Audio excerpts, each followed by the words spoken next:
అలసిన మీ శరీరానికి శక్తి, బలం, ఆరోగ్యం కావాలా? Second Shilajit resin. So ladies and gentlemen, welcome to iDream Media. నేను ప్రియదర్శన్. సో ఈరోజు చాలా గ్రాండియర్గా వార్ 2 ట్రైలర్ కోసం చాలామంది వెయిట్ చేశారు. అయితే ఫైనల్లీ రిలీజ్ అయింది. సో వార్ 2 టీజర్ టైంలో కొంతమంది కొన్ని కంప్లైంట్స్ చేశారు. అంటే మన ఎన్టీఆర్ తేలిపోయాడు, లేదు కొంతమంది ఎన్టీఆర్ పాత్ర తగ్గించేస్తున్నారు, కావాలని నార్త్ వాళ్ళు తొక్కేస్తున్నారు, ఇలాంటి కమెంట్స్ కూడా, నెగిటివ్ కమెంట్స్ కూడా విన్నాం. బట్ ఇప్పుడు వచ్చేసరికి మాత్రం ట్రైలర్లో పోటాపోటీగా ఉన్నారు. ఒకవైపు హృతిక్ ఎంతసేపు ఉన్నారో డ్యూరేషన్, సేమ్ స్క్రీన్ టైం మన ఎన్టీఆర్ కూడా దక్కిందనమాట. సో దాని గురించి కొంచెం డీటెయిల్గా మాట్లాడుకుందాం. నాతో పాటు film critic and reviewer Srinivas గారు ఉన్నారు, మాట్లాడదాం. హాయ్ అండి, ఎలా ఉన్నారు? హలో అండి. యా, సో వార్ 2 ట్రైలర్ చూసారు కదా. సో ఏంటి టీజర్కి ట్రైలర్కి అంటే మీకు అంచనాల్లో ఎంత మార్పు వచ్చింది? ఎక్స్పెక్ట్ చేసినట్టయితే ట్రైలర్ లేదు. ఇప్పుడు యష్ రాజ్ ఫిల్మ్స్ నుంచి ఒక యాక్షన్ సినిమా వస్తుందంటే వాళ్ళ ప్రీవియస్ ఫిల్మోగ్రఫీ చూస్తే ఒక్కొక్క ట్రైలర్ ఒక అద్భుతం. ఆ ట్రైలర్ చూస్తే సినిమా రిలీజ్ అయ్యే వరకు మన నరాలు దిగబుట్టుకుంటే, అంటే ఎప్పుడు చూస్తాం అనే ఒక ఎగ్జైట్మెంట్ నిండిపోద్ది. ఈ సినిమాకి నాకు తెలిసి ఇద్దరు ఇక్కడ తెలుగు సూపర్ స్టార్, అటు అంటే Telugu I mean to say triple R తర్వాత he's a global super star NTR garu and Hrithik Roshan, అక్కడ బాలీవుడ్ హార్ట్ థ్రోబ్. సో ఇద్దరు ఉన్నారు కాబట్టి ఆబ్వియస్లీ ఎగ్జైట్మెంట్ ఫ్యాక్టర్ చాలా హై ఉంటుంది. ట్రైలర్ కొంచెమన్నా మంచిగా వదిలితే ఆడియన్స్ ఎక్కడో ఎక్స్పెక్టేషన్ కొండ మీద పెట్టుకుంటారు, దాన్ని కొంచెం తగ్గినా బాలే అనేస్తారు సినిమానని. వీళ్ళు కావాలని ఏమన్నా అండర్ప్లే చేస్తున్నారని ఒక స్ట్రాటజికల్ గా ఓకే అద్భుతం అంతా సినిమాలో ఇలా ఉంటది.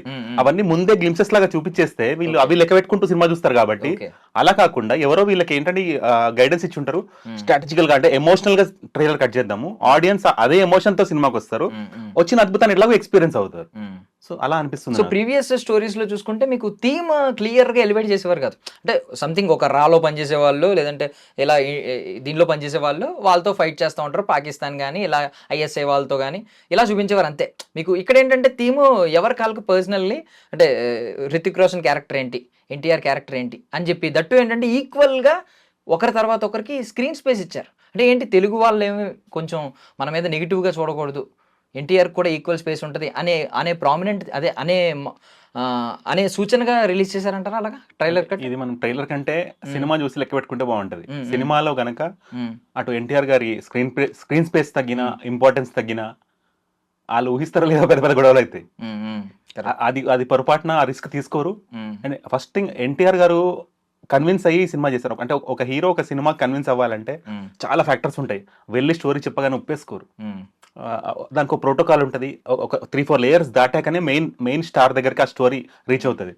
అప్పుడు ఆ స్టార్ విన్ని ఓకే చేసి ఇదంతా ఒక కొలాబరేషన్ ఏర్పడింది కాబట్టి, అండ్ ఇది ఒక ఫ్రాంచైజ్ లో ఇది వన్ ఆఫ్ ది మూవీ కాబట్టి ఇప్పుడు ఈ వార్ ఇంకా నెక్స్ట్ ముందుకు వెళ్ళాలంటే ఇది ఖచ్చితంగా బాగుండాలి సినిమా. ఇప్పుడు వార్ 3 అనేది ఎగ్జిస్ట్ అవ్వాలంటే war 2 has to be extreme block buster. Otherwise ఇంకా దీంతో ఆగిపోద్ది. అది ఆగే ఛాన్స్ వీళ్ళు తీసుకోరు. ఎందుకంటే యష్ రాజ్ ఫిల్మ్స్ వాళ్ళు ఒక ప్రెస్టీజియస్ ఆర్గనైజేషన్. ఏ స్టార్ అందులోకి వెళ్ళినా కూడా ఆ స్టార్ ని చాలా హై వాల్యూగా ట్రీట్ చేస్తారు వాళ్ళు, ఇన్ టర్మ్స్ ఆఫ్ రెస్పెక్ట్ కూడా, in terms off screen presence కూడా. అంటే ఎవ్రీ యష్ రాజ్ ఫిల్మ్ చూడండి మీరు, hero importance is equal to villain importance. కొన్నిసార్లు విలన్ కి ఓవర్ ఇంపార్టెన్స్ కూడా ఉంటుంది, మోర్ దాన్ హీరో. కొన్నిసార్లు హీరో డమ్మీ చేసి మరీ విలన్ కి ఎక్కువ హైప్ వస్తుంది. ఇప్పుడు మీరు డర్ సినిమా తీసుకోండి, యష్ రాజ్ గారు తీసింది. అందులో యాక్చువల్ గా హీరో సనీ డియోల్, విలన్ వచ్చేసి షారుఖ్ ఖాన్. ఎవరు హైలైట్ అయ్యారు సినిమాలో? క్యారీ హోమ్ అందరికి షారుఖ్ ఖాన్ మైండ్ లో. సో అలా కూడా అవ్వచ్చు సినిమాకి, చెప్పలేము అది. సో ఏ పోర్షన్ అయితే ఎగ్జైట్ చేసింది మీకు ట్రైలర్ లో? అంటే ఏమన్నా పర్టికులర్ టెక్నికల్ వైజ్? అంటే ఎక్స్పెక్టేషన్ కి టోటలీ ఆపోజిట్ ఉంది మొత్తం. అంటే ఐ ఎక్స్పెక్టెడ్, అంటే సర్ప్రైజ్ ఎలిమెంట్స్ ఏమన్నా చూపిస్తారు, అవి మనకి హుక్ చేసేస్తాయి. ఆ హుక్ పాయింట్ మనకి సినిమా దాకా మనం వెయిటింగ్ అనేది ఉండింది నాకు. అంటే అలా ఎక్స్పెక్ట్ చేశాను నేను, కానీ ఇది అలా కట్ చేయలేదు. యాక్చువల్లీ టోటలీ అందర్ ఎక్స్పెక్టేషన్ కి కూడా రివర్స్ గా, టోటలీ ఎమోషనల్ గా, సాఫ్ట్ అండ్ సోబర్ గా, సైలెంట్ గా, ఆల్మోస్ట్ ఎక్స్ప్లెనేషన్ తో, నరేషన్ తో, డైలాగ్స్ తో. అలా ఎప్పుడు ఒక ట్రైలర్ లేదు. అంటే ఒక ఇంగ్లీష్ మూవీ ప్యాటర్న్ తీసుకున్నారు. ఓకే, సో నార్మల్ గా యష్ రాజ్ ఫిల్మ్స్ నుంచి మనం క్యామియోస్ ఎక్కువ ఎక్స్పెక్ట్ చేస్తూ ఉంటాం, ఎవరొకరు డిఫరెంట్. ఇందులో ఎవరు క్యామియోస్ ఎక్స్పెక్ట్ చేయొచ్చు అంటారు? ఇద్దరు ఉన్నారులే సూపర్ స్టార్స్, ఇంకో క్యామియో ఉంటుందా లేదా చూడాలి.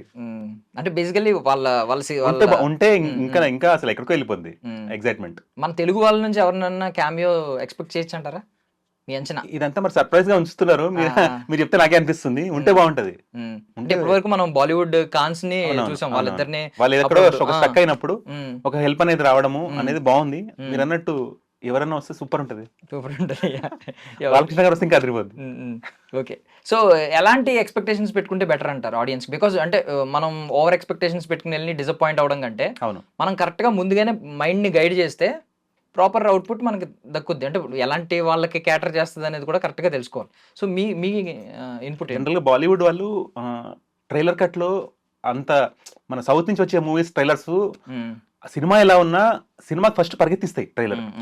ఈ బాలీవుడ్ వాళ్ళు ఇంకా అది ఇంకా పట్టుకోలేదు, ఆ ట్రైలర్ ఆగి పట్టుకోలేదు అనిపిస్తుంది.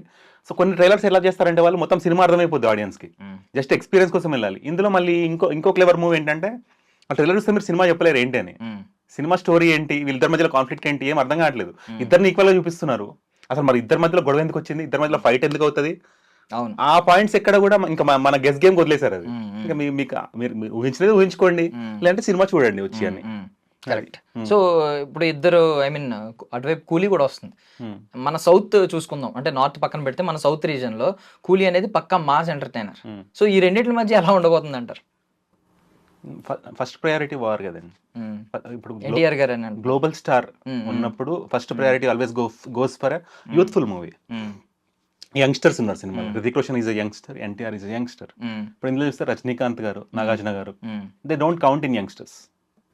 అలా అనుకుంటున్నారు. Ya okay thank you so much అండి, థ్యాంక్ యూ.